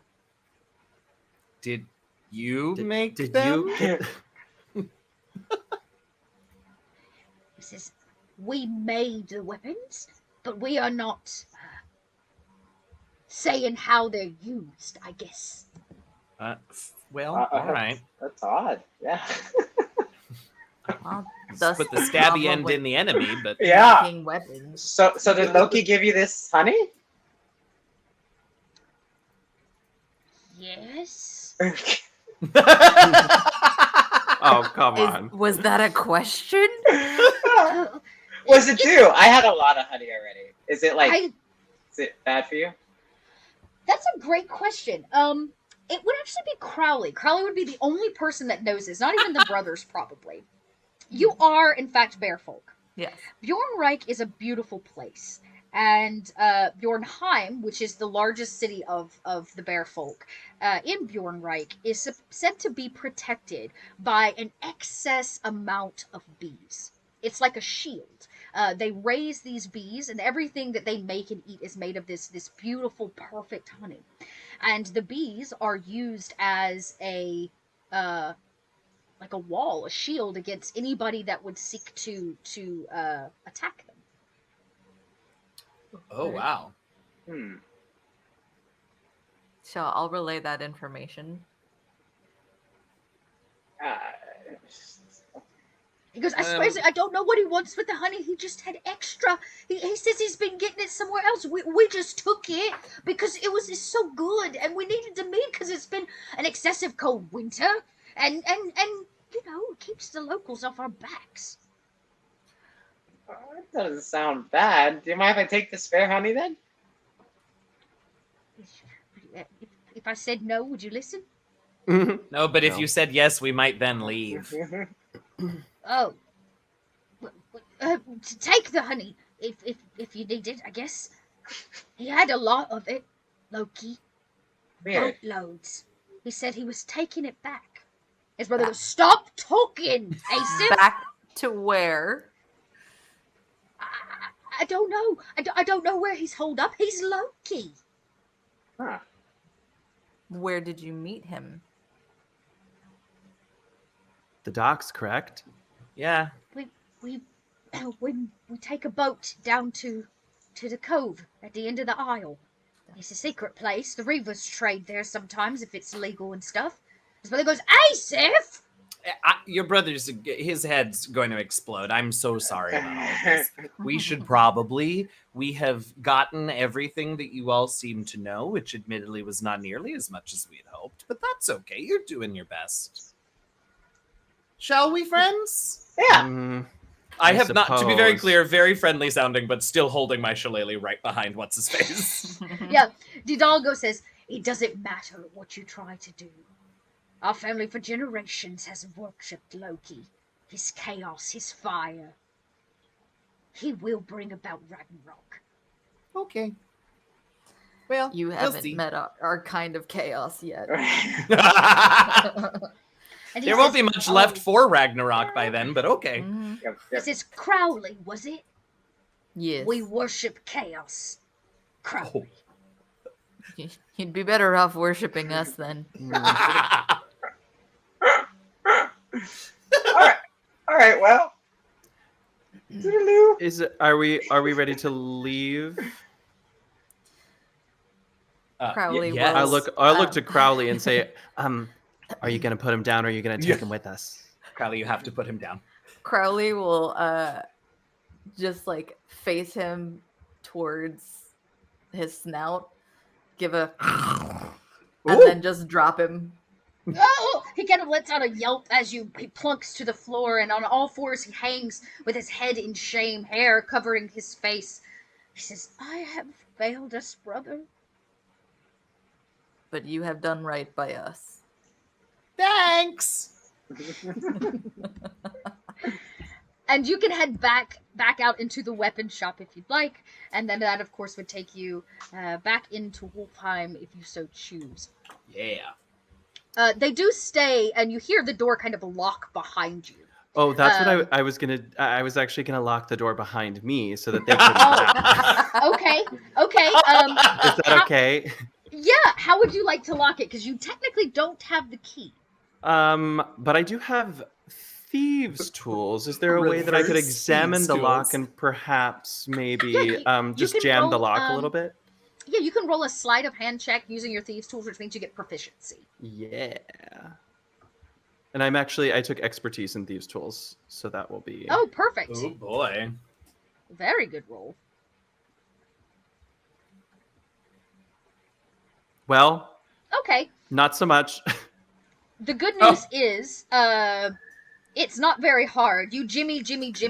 It clicks. It's like it locks. Problem is, you break your thieves' tools off Oh inside. no. No.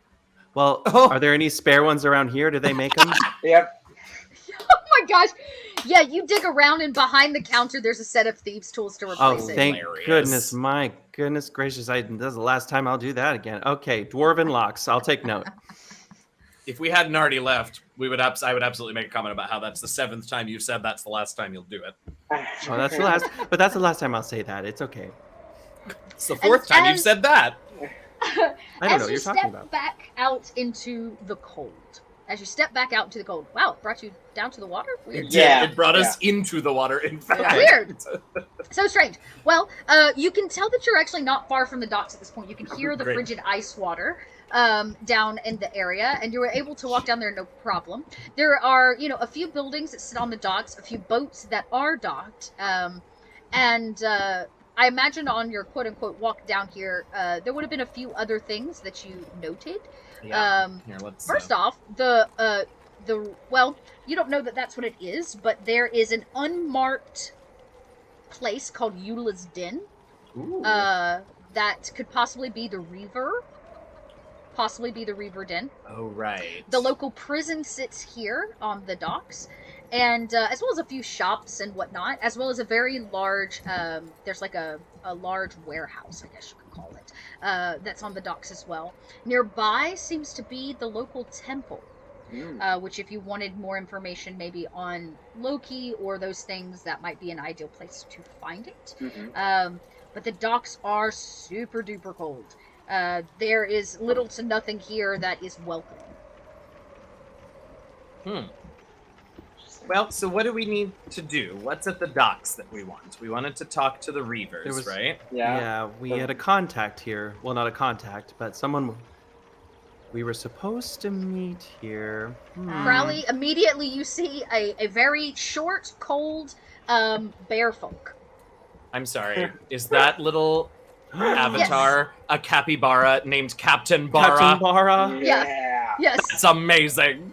Yes, Captain Bara is standing there. He has a fish stand outside what you imagine is probably his home or minuscule shop. And he doesn't say much. He's actually kind of napping in the cold, bound up as if nobody is here. Ursa, wow. Crowley's gonna go up and say, hello, hello, friend. He as he kind of starts awake. And he clears his throat.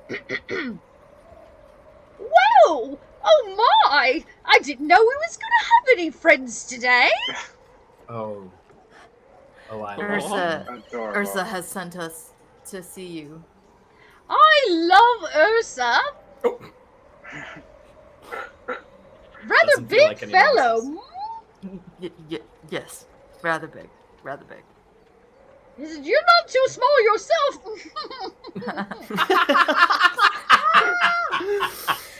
That is true. That is true.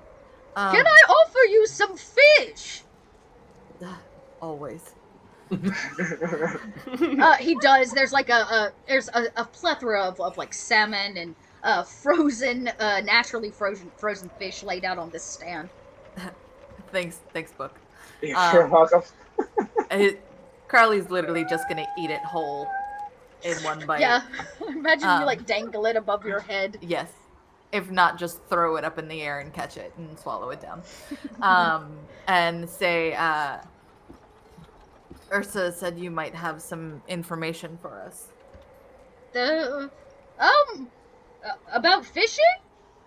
About honey, about what's going on here, the winter. Right, honey, the winter. It's a long one, winter. I brought some honey into town. Was paying off my debt for this here, he kind of holds up, this, it's almost like an axe, it's kind of like a scabbard in some way. He holds it up, he says, it's perfect for chopping fish heads. Oh. Whoa. Wow. Who did you pay off with the honey? No, the brothers, of course. They made this special for me. Interesting. So I they were the ferried ones. them down. I ferried them south to Reaver's Cave. Strange interaction it was. Where is the Reaver's Den? Oh, you mean? And he kind of points down the docks to this shabby building. He says, "You mean Eula's Den? Yes, there is where the Reavers stay." Do they have like a password? I do not know him. Not a Reaver. At least not last time I checked. Alright, let's go. And then Vern remembers that that's where he can go win the money, so he's gonna speed on over there. I love it.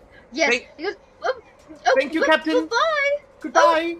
It's my strange mechanical thing. Hi, it was really nice to meet you. I would turn into something fun that you recognize, but I can only do it one more time, and I think we're about to meet some enemies, so. He goes, tally forth, fresh hunting or something, right? Bye. As he kind of yells behind you, his voice trails off in this bustling wind.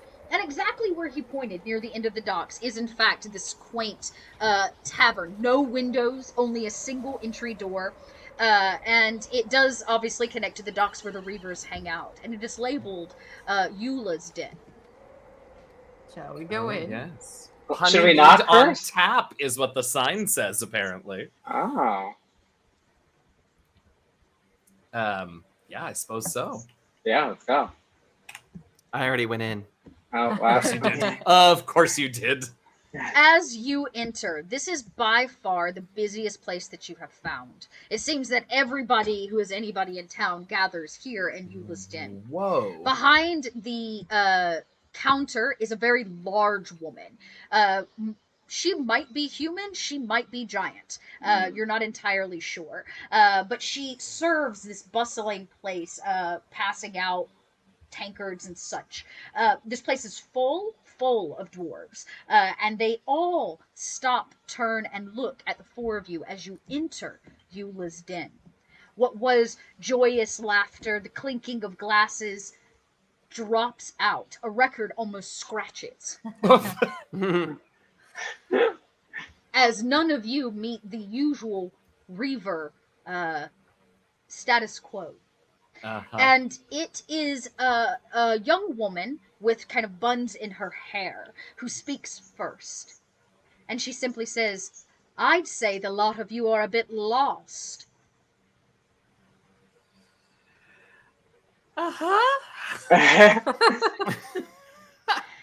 And on that, we'll have to bring tonight's episode to a close. What a good ending. As you stumble into Eula's den, a den of reavers, to figure out what exactly is going on here and why honey and weapons and Loki and Fimbulwinter are all and somehow tied together. Woohoo! Woo! We did it! All right, Well session done. 1. Yeah. All right, we're gonna roll back over so you can see our lovely faces. Oh, I'm all Oops, sweaty. and I have- Oh, there we go. There's our lovely faces. Let's take a moment. What a crazy day between the tech issues and y'all's chaos. I love it. I love it so much. Let's go around one more time of I guess we'll call it an outro, not an intro, and let you introduce yourselves again. Tell everybody where they can find you, find the podcast, find the things. Yeah, let's go. I don't know, Lydia, you're up first. Hey. Okay, so I'm Lydia, and I am playing Crowley today. I am normally on The Last Refuge, and I play Bazir on that. I'm not really on the socials. You can find my Twitter at Vistra Pipsqueak. And yeah, check out D&D Last Refuge on Twitter and Instagram. Yeah. And, Thank you. Thank you. Alex is our social media person, so he'll say more about that. And yeah, that was me. And just for shits and giggles, hey Robert, why don't you introduce us to that cute cat of yours? Oh my gosh! Hi, kitty. Sweet kitty. Yes, this is Nikita. This is her first time on stream as well, so say hi. Oh, hi! She You're the gonna be most famous. excited. Yeah, she loves being. She looks like my this. cat. My cat has one of those half faces too. Oh, I love the chimera cats. Yeah. So I think we're doing outro. So my name is Robert Huff. I am the story consultant for Last Refuge, and you can find me on Twitter at I think it's Huff Robert. Huff It is. Robert. Yep. I clearly don't use it that often, but you're welcome to send me things, and I'll respond. And then I'll definitely let Alex and Eugenio handle the majority of our advertising. So go ahead. I'll go first. My name's Alex. Once again, I play Vern on this show. I also play Flick on The Last Refuge, where you can find us on anywhere you find your podcasts. We are on Twitter, Instagram, at the letter ND, Last Refuge. And we also have a Patreon, patreon.com/DND Last Refuge. Anything else? Well, Where can we find? Did you say where we can find you on the Twitters? Oh, I'm at A Temple Ward, ATEMPLEWARD on Twitter and Instagram. I think that's it. Yay. Take it away, DM Jazzy. All right. Hi, everybody. I'm Eugenio. I'm DM Jazzy Hands. This has been so much fun. I'm playing Max here, the Gearforged Druid, but I am the DM and producer of The Last Refuge. These wonderful humans have told you pretty much everything you need to know about it, other than we drop new episodes every week on Wednesdays, so we just dropped a new episode today.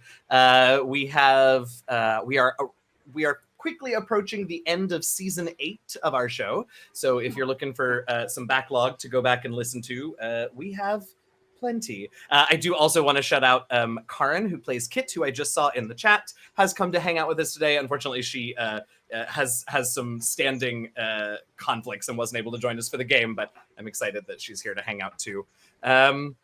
Me, you can find online on Twitch, here on Twitch and on Twitter, and well, I don't really use Instagram, at DM Jazzy Hands. And I stream here on Twitch. I just finished out a campaign with Dot on Mondays, doing Courts of the Shadow Fae. And this weekend, if any of y'all happen to be in the San Diego area, I will be at San Diego Comic-Con on Saturday, running a game of Into the Motherlands live at the show on Saturday evenings. So come hang out and let us know you're there if you're going to be at Comic-Con. Otherwise, you can find me on Sundays with Rivals of Waterdeep, Tuesdays and Thursdays on my channel, and Wednesday evenings here, and Wednesday mornings we drop new episodes. So check that out. Don't forget about PAX Unplugged. Yeah. Oh yeah. So Dot has already mentioned that she'll be there with Kobold Press, but me and Alex and Robert will also all be at PAX Unplugged. So if you want to hang out with with some of the TLR crew, drop us a line and let us know. I'll be running the finale of Rivals of Waterdeep on Friday night, but otherwise we'll be around. So Very nice. say hey. Nice. Lots of ways, I guess, to see us. It's pretty exciting. Y'all, I'm Dot. I'm always over here. We are going to be taking a little bit of a break for the Thanksgiving holiday here on the channel, literally right after this. So we'll be off for a few days, but we'll be back next week, same Kobold time, same Kobold channel. And in fact, we will be launching another new show next week. For those of you that love Kobold product, we have an extended run of Empire of the Ghouls coming. So a little dark campaign for your holiday season. And we'll be back with Fimbulwinter as well next Wednesday. For the continuation of this. We've got 4 weeks of it, so hold tight and be steadfast. We'll see what this Chaos crew does against the Chaos God, which I find all too appropriate. And, if you want to learn more about what we do and stay up to date, join us every Wednesday, actually before this, at 3 p.m. Eastern, noon Pacific, for Kobold Chats, which is our weekly chats show where we chat all things Kobold Press. We have guests on, we have some of the writers. Sometimes I manage to get Wolfgang himself to come sit down at the table and chat with us about the products and the things we have going on. I think next week maybe I'll do another GM planning session where I can show you some of the back-end GM things of One More Multiverse. I saw a lot of people were really interested in the VTT, which is very, very exciting. So come hang out. We'll do some more planning and plotting and talk about what some spoiler things that might be in store for this crew as they continue along their journey. I want to thank you for being here. If you have anything at all to do to help us out, hit the follow button so you know when Kobold Press goes live. Go follow this amazing podcast. I'm a fan of the podcast. That's how they got here, because I adore it. And their craziness. So go support them. And if you've got some extra gold wallowing around in a pocket, you can always give bits to the channel as well as subscriptions. Those things keep this channel going and make sure that we can continue to pay all of the amazing talent that you see here on the screen. Remember, Kobold Press will be at PAX Unplugged, and I'd love to see you come drop by, come chat with us, come hang out, and we'll see you back here. Like I said, same Kobold time, same Kobold channel next week. But before we go, I think we're going to go raid somebody today. We have a lot of love here, and it looks like Sephi is actually live. Persephoroth is live, and since we're in this little lovely 8-bit world, it looks like she's playing Pokemon Sword and Shield, and it seems only appropriate that we stick with it. So we're going to go raid Persephoroth. Let me make sure it's going right. I know, every time I try and raid Sephi, I spell it wrong. Every time. We're going to go raid Sephi. That raid is starting now. Thank you all so much, and we will see you all again